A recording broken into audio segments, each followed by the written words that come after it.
بسم اللہ الرحمن الرحیم۔ السلام علیکم۔ آج 6 اگست بروز منگل ہم بات کریں گے 3 اہم کیسز کے حوالے سے۔ پاکستان تحریک انصاف کے سربراہ عمران خان کی بہنوں کی عبوری ضمانت کی درخواستوں پر سماعت ہوئی ہے، اس کی تفصیل میں آپ کے ساتھ شیئر کروں گا اور میں آپ کو بتاؤں گا پروسیکیوشن کتنی بڑی غلطی کر بیٹھا ہے عدالت کے سامنے۔ پھر آج عدالت کی جانب سے شدید برہمی کا اظہار کیا گیا، پھر JIT کے جو ممبر ہیں ان کو ذاتی حیثیت میں طلب کیا گیا، پھر عدالت میں سماعت ہوئی، پھر پاکستان تحریک انصاف کے کئی کارکنان کو رہا کرنے کا حکم دیا گیا، اور پھر اس کے بعد جو سیکٹری پروسیکیوشن ہے پنجاب کے، پوری پنجاب کے جو پروسیکیوشن کے سیکٹری ہیں ان کو عہدے سے ہٹا دیا گیا۔ آج بہت اہم دن تھا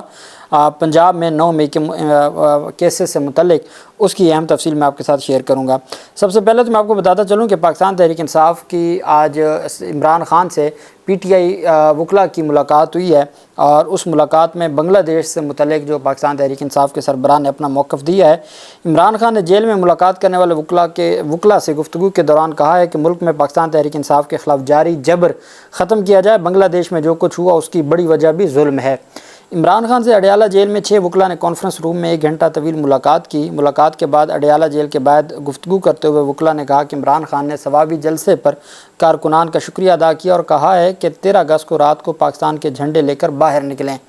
ان کا کہنا تھا کہ عمران خان نے کہا کہ بنگلہ دیش میں جو کچھ ہوا اس کے پیچھے بڑی وجہ ظلم ہے۔ وکلاء کے مطابق عمران خان نے کہا کہ 8 فروری کے الیکشن سے قبل جتنا بھی ظلم ہوا اس پر لوگ خاموش رہے۔ 9 مئی کو جو بیانیہ بنایا گیا اس پر جواب الیکشن میں عوام نے دیا، اور اب دھاندلی زدہ الیکشن پر عوام کو شدید غصہ تھا۔ انہوں نے کہا اب بھی وقت ان فیصلوں پر نظر ثانی کرے۔ مہنگائی نے عوام کی معیشت کمزور کر دی ہے، اور بنگلہ دیش کے حالات بھی اسی وجہ سے خراب ہوئے، اور پاکستان تحریک انصاف کے خلاف جبر کی پالیسی کو ختم کیا جائے۔ وکلاء کا کہنا تھا کہ کرپشن پر عمران خان کی پالیسی زیرو ٹالرنس ہے۔ خیبر پختونخوا میں کرپشن پر کمیٹی بنا دی گئی ہے، وہ اس پر کام کرے گی۔ علی امین گنڈا پور خیبر پختونخوا میں اچھا کام کر رہے ہیں، اور علی امین گنڈا پور نے صوبائی جلسے میں اچھا کام کیا، یہ کہنا تھا پاکستان تحریک انصاف کے سربراہ عمران خان کا۔ ایک صحافی کی جانب سے سینئر صحافی ہیں نعیم اشرف بٹ ایئر وائپر، اور ان کی اکثر جو خبریں ہیں وہ درست ہوتی ہیں، انہوں نے یہ دعویٰ کیا ہے کہ عمران خان 2 ماہ پہلے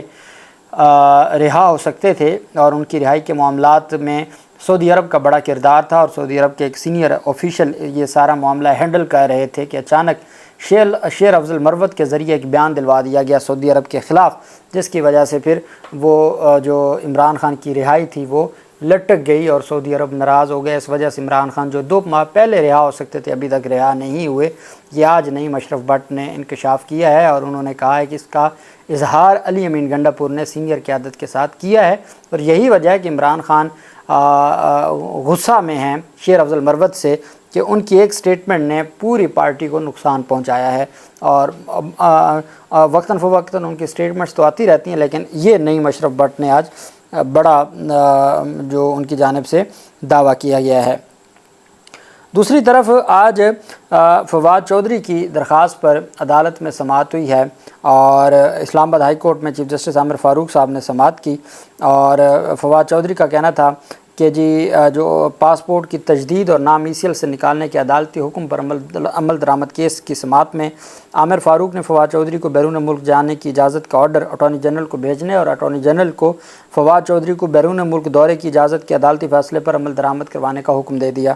چیف جسٹس عامر فاروق نے فواد چودھری سے استفسار ہو گیا کہ کام ہو گیا چودھری صاحب، جس پر فواد چودھری نے جواب دیا کہ عدالت کی مہربانی سے کام ہو گیا ہے، لیکن یہ گزارش ہے کہ عدالتی آرڈر کی کاپی عمل درآمد کے لیے اٹارنی جنرل کو بھجوا دیں۔ آج کل ایئرپورٹ جائیں تو بکری چوری کے الزام میں گرفتار کر لیا جاتا ہے، جس پر چیف جسٹس نے کہا بالکل آج کل تو کچھ بھی ممکن ہے۔ ساتھ ہی عدالت نے اٹارنی جنرل آف پاکستان کو آرڈر کی کاپی بھجوا دی، اور عدالت نے کہا کہ آپ اس کے اوپر عمل درآمد کروائیں اور عمل درآمد رپورٹ عدالت میں پیش کی جائے۔ دوسری طرف پاکستان تحریک انصاف کے سربراہ عمران خان کی 8 مقدمات میں ضمانت کی درخواستوں پر سماعت ہوئی۔ یہ وہ مقدمات ہیں جس میں جسمانی ریمانڈ کا عدم قرار دیا تھا، اور پھر ضمانت بعد از گرفتاری دائر کی گئی تھی، اور عدالت میں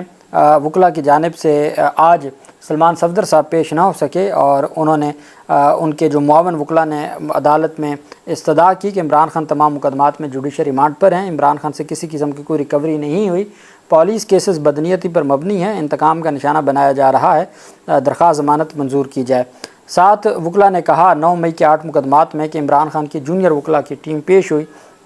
اور عدالت سے استدعا کی کہ سلمان صفدر صاحب آج مصروف ہیں، لہٰذا دلائل کے لیے مہلت دی جائے۔ عدالت نے عمران خان کی 8 مقدمات میں ضمانت بعد از گرفتاری کی درخواستوں کو 8 اگست تک ملتوی کر دیا، اور عدالت نے کہا کہ اس میں جناح ہاؤس کیس ہے، عسکری ٹاور جلاؤ گروہ کیس ہے، تھانہ شادمان جلاؤ گروہ اور باقی مقدمات ہیں۔ یہ 8 مقدمات ہیں، 12 میں سے 8 مقدمات میں ضمانت ایک جج صاحب کے پاس ہے اور 4 مقدمات میں الگ ہے، تو اب اس پر 8 اگست کے لیے سماعت کو ملتوی کیا گیا ہے۔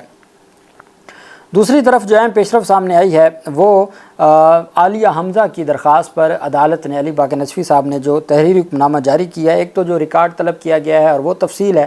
ساتھ ہی عدالت نے کہا notice for the set date, meanwhile Aliya Hamza wife of the petitioner shall not be removed from the district jail Gujranwala, کہ جو عالیہ حمزہ ہے اس کو کسی صورت بھی گجرانوالہ جیل سے نکال کر کسی اور جگہ پہ شفٹ نہیں کرنا۔ عدالت نے کسی بھی اور مقدمے میں یا کسی بھی اور صوبے میں جو گرفتاری ہے یا ان کا منتقلی ہے اس کو روک دیا ہے، اور کل دوبارہ سماعت ہوگی اور کل عدالت اس کے حوالے سے ایک اہم حکم نامہ جاری کرے گی۔ دوسری طرف رؤوف حسن کو رہا کر دیا گیا ہے، روپکار جاری ہونے کے بعد رؤوف حسن کو رہا کیا گیا ہے۔ ایڈوکیٹ شائستہ کھوسہ اور راجہ یاسر رؤوف حسن کو لے کر روانہ ہو گئے۔ اسلام آباد کی دہشت گردی عدالت نے ان کی ضمانت منظور کی تھی، 2 لاکھ مچلقوں کی عوض ان کی ضمانت منظور ہوئی، ان کے باقاعدہ طور پر جو روپکار جاری ہوئی، اور روپکار جاری ہونے کے بعد رؤوف حسن کو جیل حکام نے جو رہا کر دیا ہے اور ان کو گھر جانے کی اجازت دے دی گئی، اور وہ اس وقت گھر پہنچ چکے ہیں۔ رہائی کا عمل مکمل ہو چکا ہے۔ رؤوف حسن جو کہ پاکستان تحریک انصاف کے ترجمان ہیں، ان کی درخواست پر۔ دوسری طرف جو اہم پیش رفت سامنے آئی وہ عدالت میں سماعت کے دوران آج پاکستان تحریک انصاف کی جو سینئر قیادت ہے اور جو عمران خان کی بہنیں ہیں وہ عدالت میں پیش ہوں۔ لاہور کی انسداد دہشت گردی عدالت نے عظمیٰ خان اور علیمہ خان کی ضمانت کے کیس میں تفتیشی افسر کو آخری موقع دیا۔ جج خالد ارشد نے ریمارک دیا کہ 3 ستمبر کو آئندہ سماعت پر میں فیصلہ کر دوں گا، اگر آپ نے تفتیش مکمل نہ کی تو میں آپ کی تفتیش کا انتظار نہیں کروں گا۔ یہ عبوری ضمانت کی درخواستیں ہیں۔ علیمہ خان اور عظمیٰ خان روشن پر آئیں۔ اس دوران علیمہ خان نے کہا کہ میں اگر کوئی جعلی کاغذ عدالت کو پیش کروں تو کیا میری کوئی سزا ہے، جس پر جج نے کہا جی ہاں اس پر سزا ہے۔ اس پر علیمہ خان نے کہا کہ تو پھر تفتیشی افسر کو سزا ہوگی کیونکہ وہ جعلی کاغذ عدالت کے سامنے پیش کر رہا ہے۔ علیمہ خان کے وکیل رانا مدثر نے عدالت کو بتایا کہ 9 مئی کا واقعہ پیش آیا، ہم نے 2 بار جی آئی ٹی جوائن کی، ہم 2 بار عدالت میں بھی تفتیشی افسر کے سامنے پیش ہو چکے ہیں، ہمارا صرف یہ قصور ہے کہ ہم عمران خان کی بہنیں ہیں۔ جج خالد ارشد نے ریمارک دیا کہ مدعی نے تتیمہ بیان میں 4 جون کو آپ کو مقدمہ میں نامزد کیا، آپ کو خود کی بے گناہی کے ثبوت اور دلائل پیش کریں۔ علیمہ خان نے کہا کہ انصاف وہی ہوتا ہے جو ہوتا ہوا نظر آتا ہے، ثبوت اگر غلط طور پر استعمال ہوں تو ان کے خلاف کارروائی ہوتی ہے۔ تفتیشی افسران اور پولیس پر کوئی پابندی نہیں ہے، پولیس عدالت کو کچھ نہیں سمجھتی، ہم سیاسی مقدمات کا سامنا کر رہے ہیں۔ جج نے کہا کہ آپ ایک سمجھدار خاتون ہیں، اچھی بات ہے آپ سیاست میں آ گئی ہیں۔ انہوں نے کہا میں سیاست میں نہیں آ گئی بلکہ میں اپنے بھائی کے مقدمات کو فیس کر رہی ہوں، علیمہ خان نے کہا۔ ساتھ عدالت نے فوری طور پر طلب کیا جو ان تمام مقدمات میں تفتیشی افسر تھے، تفتیشی افسر کو طلب کیا گیا اور تفتیشی افسر کو کہا کہ کیوں نہیں آپ نے ابھی تک ان کی تفتیش مکمل کی، تو تفتیشی افسر کے پاس کوئی جواب نہیں تھا۔ عدالت اس کے اوپر برہم ہوئی۔ عدالت نے کہا کہ تفتیشی افسر نے کہا ان کی ضمانتیں خارج کر دیں، تب تک ہم جو تفتیش ہے وہ مکمل کر لیں گے۔ عدالت نے کہا اس کا مطلب ہے کہ آپ ان کی ضمانتیں خارج کروانے کے بعد خود ہی تفتیش گھڑ لیں گے۔ پھر جو جے آئی ٹی کے ممبر ہیں ان کو عدالت نے ذاتی حیثیت میں 1 بجے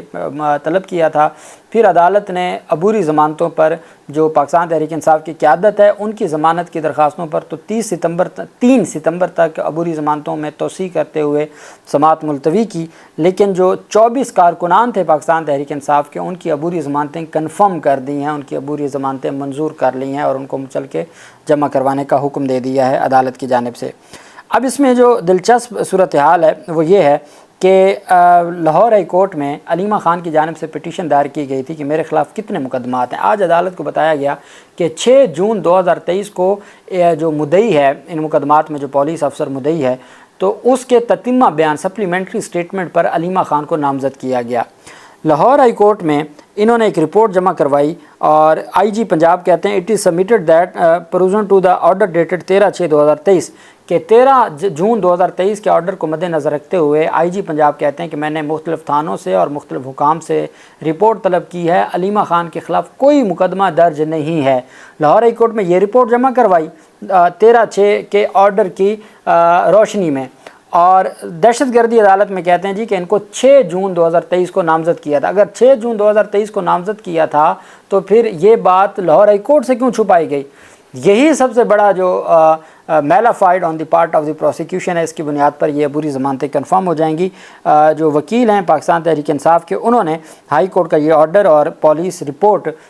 سوشل میڈیا کے اوپر شیئر کر دی کہ یہاں کہتے ہیں کہ 6 جون کو تتیمہ بیان میں ہم نے نامزد کیا 2023 میں، اور 13 جون 2023 کے آرڈر کی روشنی میں جو لاہور ہائی کورٹ میں رپورٹ آئی جی نے جمع کروائی، انہوں نے کہا ان کے خلاف کوئی مقدمہ درج نہیں ہے۔ جب کوئی مقدمہ جون کے آخر تک درج نہیں تھا تو پھر 6 جون کو کیسے نامزدگی ہو گئی اور اس کی بنیاد پر کیسے یہ گرفتار کرنا چاہتے ہیں؟ یہ عدالت اس معاملے کو دیکھے گی۔ پنجاب حکومت کے جو پروسیکیوشن ڈپارٹمنٹ ہے پورے پنجاب کا، اس کے سیکرٹری محمد عثمان انور کو او ایس ڈی بنا دیا ہے۔ سیکرٹری پروسیکیوشن محمد عثمان انور کو او ایس ڈی بنا دیا گیا ہے، اور ان کے اوپر کرپشن کے بھی الزامات تھے اور ان کے خلاف نیب میں بھی کیس چلتا رہا۔ جب وہ ڈی جی اسپورٹس تھے، ڈی جی اسپورٹس، تب ان پر کرپشن کا الزام تھا، اور عثمان انور پنجاب اسپورٹس فیسٹیول کے انعقاد کے موقع پر من پسند لوگوں کو کروڑوں روپے کے ٹھیکے دینے کا الزام تھا، جس کی تحقیقات نیب نے کی تھی اور ان کے گرفتار بھی رہے تھے، لیکن وہ کافی عرصہ سے پروسیکیوشن کے سیکرٹری تھے، اور اب ان کو سیکرٹری کی عہدے سے ہٹا کے او ایس ڈی بنا دیا گیا ہے، چونکہ پروسیکیوشن کی کارکردگی کا پول جو لاہور ہائی کورٹ میں یا دہشت گردی کی عدالتوں میں کھل رہا ہے، اس کے بعد سیکرٹری پروسیکیوشن کو او ایس ڈی بنا دیا ہے اور ان کی جگہ پہ کسی اور کو تعینات کیا جائے گا۔ اللہ پاک پاکستان کا حامی و ناصر ہو۔ بہت شکریہ۔ اللہ حافظ۔ پاکستان زندہ باد۔